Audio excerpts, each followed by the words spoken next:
Jahangir. Another unbelievable fact about Toastmaster Mudassir is that he never stays up after 8 o'clock. Wasn't 9 o'clock? Well, What? Let's call on our third speaker tonight, Toastmaster Mudassir Ismail, with the speech title Bylaws, Toastmaster Mudassir Ismail.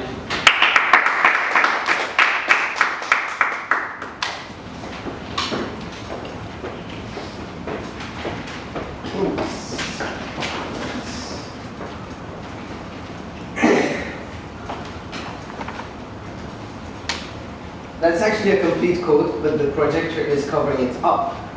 What it says is basically the greatest threat to our constitution is our own ignorance of it. This was not said by Buzz from the Toy Story, but instead it was said by Jacob Roker. Thank you, Mudassir. Thank you, Mudassir. Ceremonies, contests are over. Fellow Toastmasters and distinguished guests, a very warm good evening to all of you. Good evening. This is a question which I want all the members to answer honestly. All the members who read, not just scrolled through, the proposed club bylaws which were sent to all the members through email, please raise your hands. Read, not just scroll through. No, complete. Thank you so much for going through them completely. And for all of those who did not go through them, thank you for proving the significance of this presentation and helping me get done with one of my ACS projects. I'm really thankful to all of you. Now, club bylaws is the term that I was using instead of constitution. Well, at least that comes on this one. Now, in Constitution and club bylaws are two different elements in Toastmasters International. Constitution for clubs is something that comes from TMI, also known as Toastmasters International. And according to its article number 12 and section 1, club constitution cannot be amended by clubs themselves. They could only be amended at annual business meetings or at a special meeting that is carried through the voting membership committee in a majority vote. So the majority of the voting committee has to be present to be able to make an amendment to the club constitution. But what if a club wants to have its own laws that are written, approved, and are applied on all of its members?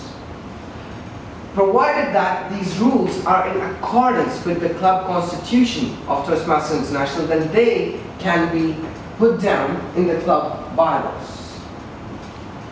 So in short, the difference is club constitution cannot be changed by clubs. On the other hand, rules that are in accordance with the club constitution can be put in the club bylaws by the club themselves. So coming towards the 5 articles that are currently there in the club bylaws of BEST. The first article is membership. Second is the new member fees and dues. The third is public relations. The fourth is decisions. And finally, the fifth one, any guesses? donation.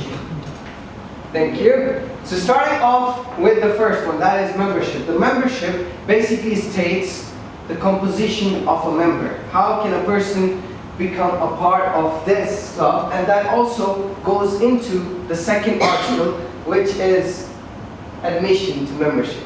The third is the responsibilities that the members have. And then we have the inactive and honorary membership. And then there is a section that most of you might be surprised, is the discipline, expel, suspension, and declination to renewal of membership as well. The point that stands out in the membership article is that it puts forward the age range that a person must belong so that they can become a member of this club. And that age range is from 18 to 35. The reason being is that BEST was formed to empower the youth. Second point is the new member fees and dues. This article basically defines the club fee structure, which is covered in the first 6 sections, and then club leaving fees that also exists. And finally, we have the unpaid fees. If we talk about the points that stand out in this article, there are mainly 2.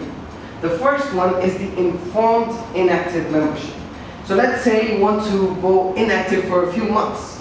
You inform the treasurer that instead of paying 5 BD, you have to pay only 2.5. That is the amount that has to be paid to Toastmasters International, which basically means you're excluded from the meeting hall renter amount and the amount that is paid for the refreshments as well. The second thing is the unpaid fees. In the unpaid fees, if a member's unpaid fees goes beyond 15 BD, then that person is not allowed to take up any role till that amount is paid. The third article is public relations. It states 2 main things. First is marketing. Second one is social media. It also brings forward the point that if a person does not want to have their social media, their pictures on the social media websites or the accounts of the club. In that case, if that person is a new member, then they can make a request, and upon this request, the ExCom will make a decision of accepting or declining this request, provided that it gives a reasonable reason for this point.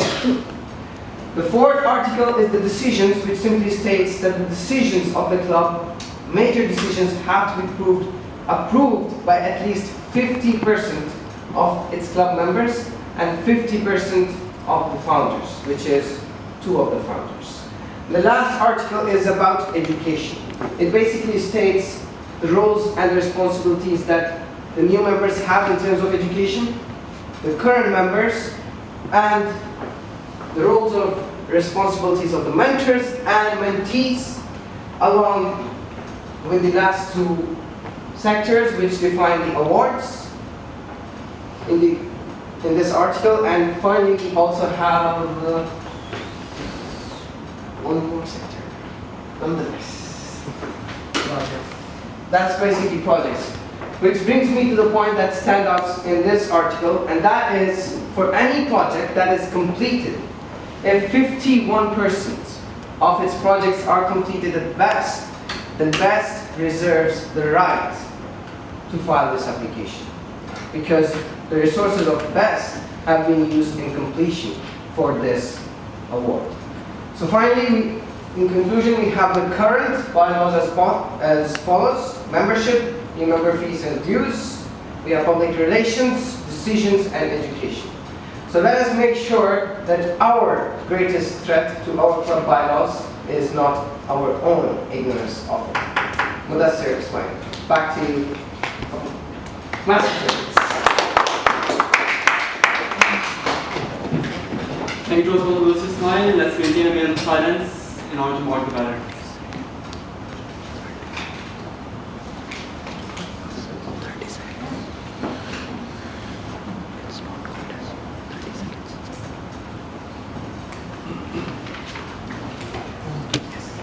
Yes.